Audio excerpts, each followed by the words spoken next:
Welcome. Today we're ranking how Iron Man would do against the Avengers and a few other terrifyingly overpowered beings. And here's the twist. Iron Man gets his favorite weapon of all time. That is prep time.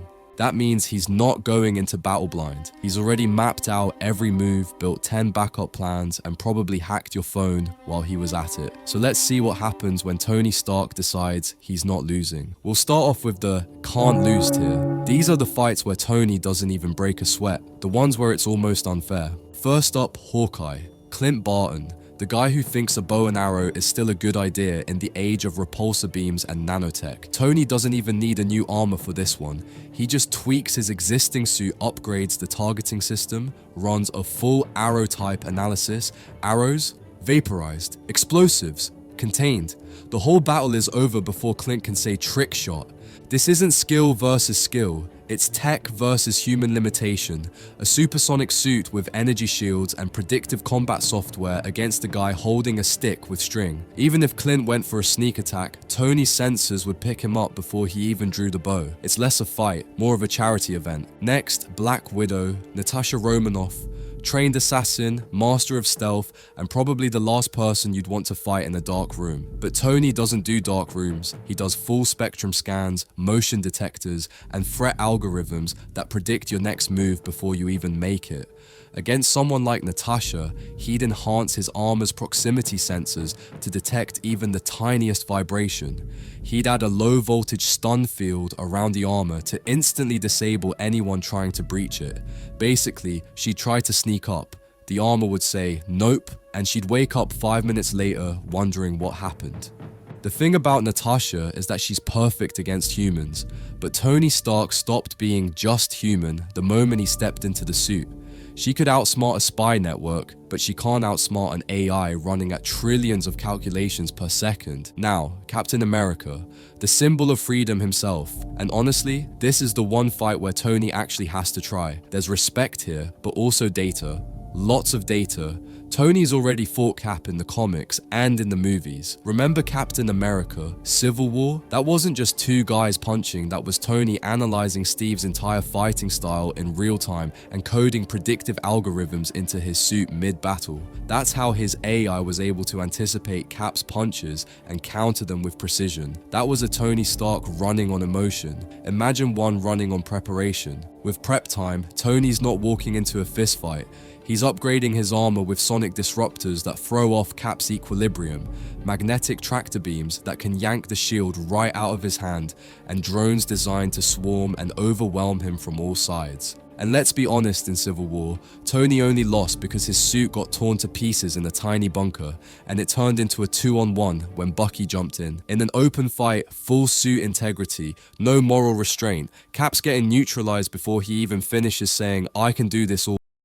That's the can't lose tier. Tony either ends it before it starts or wins so fast it feels disrespectful. Now we move to Iron Man dominates. This means he wins, but it's a little more sticky. Talking about sticky, Spider-Man is on this list. Peter Parker, his favorite student, his protege, and in many ways, his equal at least in brains. But prep time Tony, he's the professor now. There's actually a comic that shows exactly how far Tony can go here. Iron Man Volume 4, number 14. In that issue, Tony isolates the frequency of Spider-Man's powers, the biological signal that fuels Peter's spider sense, and creates a neural net that replicates the pheromones those senses rely on. By flooding Peter's system with fake signals, Tony essentially tricks his brain into seeing danger everywhere. His spider sense goes haywire. Every sound, every flicker of light feels like a threat. He can't tell what's real anymore. It turns Spider-Man into a walking panic attack, and that's just one part of the plan. Tony could also deploy sonic pulses that scramble Peter's equilibrium, or nanites that temporarily paralyze his web shooters. Remember, Tony built one of Peter's suits. He knows the design, the weaknesses, the neural link. This is personal, and in prep mode, Tony fights like a man who's already written the ending before the first punch is thrown. Spider-Man might be fast, but Tony Stark is thinking in equations that end with game over. Quick pit stop. I would really appreciate it if you hit that like button and subscribed. I'm on like 5 subscribers and every single one counts right now. Anyways, back to the tier list. Now we're moving into close battle.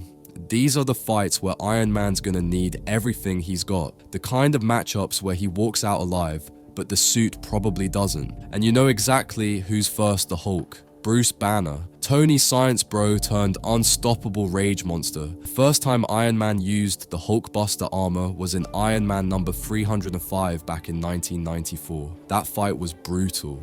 The armor was basically a tank with jet engines oversized, overpowered, and still barely enough. Tony fought the Hulk head-on, and the battle ended with Tony subduing him by sheer grit and strategy, not raw power. That's Tony's advantage. He doesn't need to be stronger, he just needs to find the flaw. Years later, during World War Hulk, Tony pulled out an even crazier move, the Helios Laser, an orbital satellite weapon that fired concentrated infrared radiation to counter Hulk's gamma energy. Think about that. The man literally used the sun as a weapon. It worked. The problem is, the angrier Hulk gets, the stronger he becomes. You're not fighting a guy, you're fighting an emotion with biceps. Tony can win early, but it's a ticking clock. The longer it goes, the more impossible it gets. Still, if anyone could figure out how to take down the Green Apocalypse, it's the guy who builds planet-saving armor in his free time. Then there's Thor, God of Thunder, Tony's best frenemy in the sky. And yes, he's prepared for this too. The Thorbuster armor from Iron Man Volume 3 number 64 to 65 was built specifically to counter Thor's power. Tony actually constructed it using Asgardian crystals gifted by Thor himself, which is either the most respectful or most disrespectful thing you can possibly do. In that comic, the armor actually lets Tony hold his own for a while. He absorbs Thor's lightning, redirects it, even knocks him back a few times. But here's the catch. Thor's power isn't just electricity, it's divine, it's magic, it's literally the embodiment of ancient storms.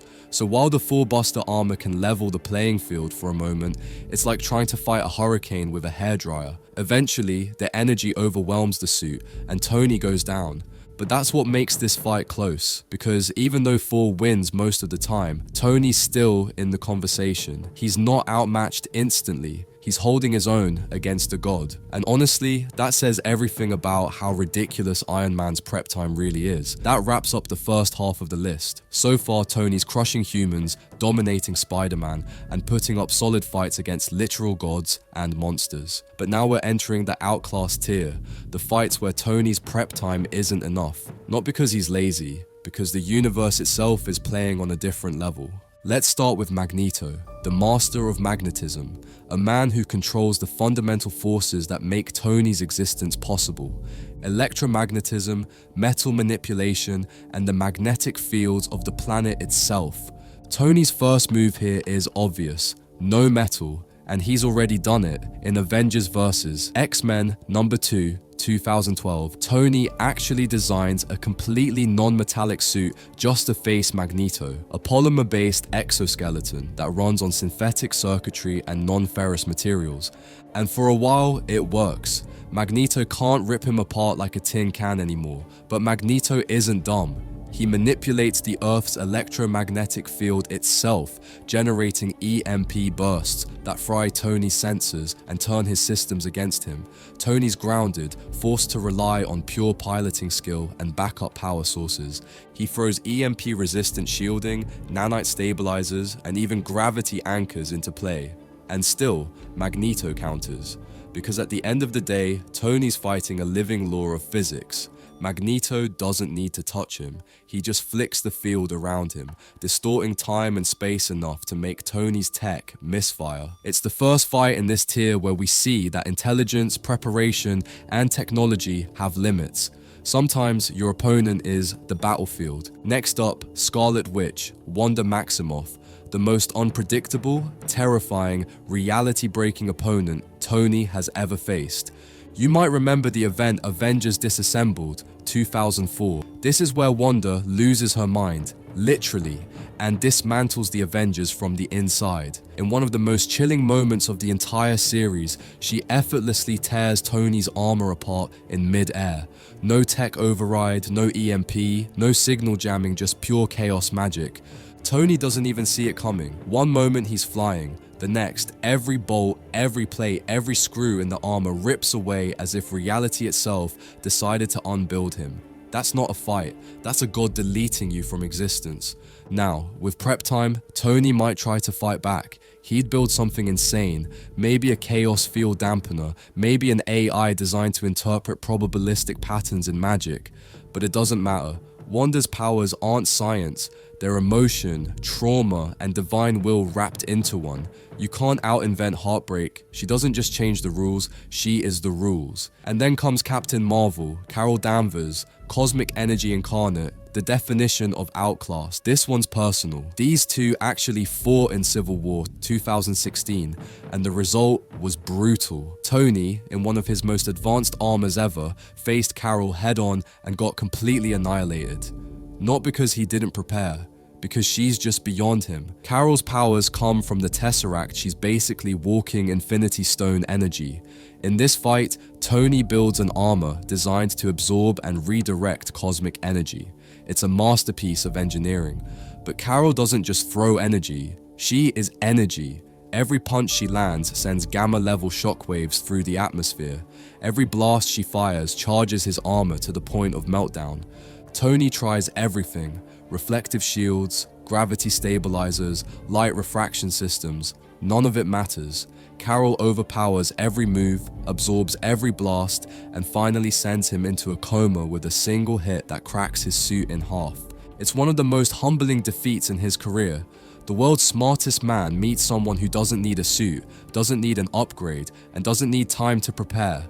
Tony's tech is incredible, but Carol Danvers is physics gone rogue. Now let's go even further to the no chance tier. This is where Tony stops fighting people and starts fighting concepts. Enter Galactus, the devourer of worlds. This isn't a fight, it's a cosmic event. When Galactus shows up, entire civilizations hide behind force fields and pray. His very presence bends gravity and light. And yet, in true Tony Stark fashion, he still tries. In later storylines inspired by the Galactus trilogy, Fantastic Four number 48 to 50, Tony joins forces with Reed Richards and others to stop Galactus. He builds a specialized armor designed to harness cosmic energy and amplify planetary shields, and for a fleeting moment, it works. His energy converters redirect Galactus's beam long enough to buy humanity a few extra minutes. But that's it. Galactus isn't an enemy, he's a law of the universe. You don't beat him, you either appease him or survive him. Tony's technology, no matter how advanced, can't compute hunger that consumes suns. If there's a visual here, it's haunting Iron Man floating in orbit, armor glowing red hot as he pumps every last watt of power into a planetary defense grid, watching helplessly as a god eats the sky. That's not defeat by failure. That's defeat by scale. Even when he's outclassed, Tony never stops. Because his armor isn't just metal, it's resolve. Every failure becomes a blueprint. Every defeat becomes a design. If there's one thing this entire ranking shows, it's that Iron Man isn't about winning every fight. He's about refusing to lose forever. He might lose to Scarlet Witch, he might fall to Captain Marvel, he might be erased by Galactus, but he always comes back. Better armor, smarter code, stronger will, and in the end, that's what makes Tony Stark dangerous. You can beat him, you can break him, you can even kill him, but you can't stop him from building again. He's the man who fights gods with gadgets, rewrites science when it fails, and stares down cosmic annihilation with nothing but steel and sarcasm. He's not the strongest Avenger, not the fastest, not the most magical, but he's the one who looks at the impossible and says, "Give me a week,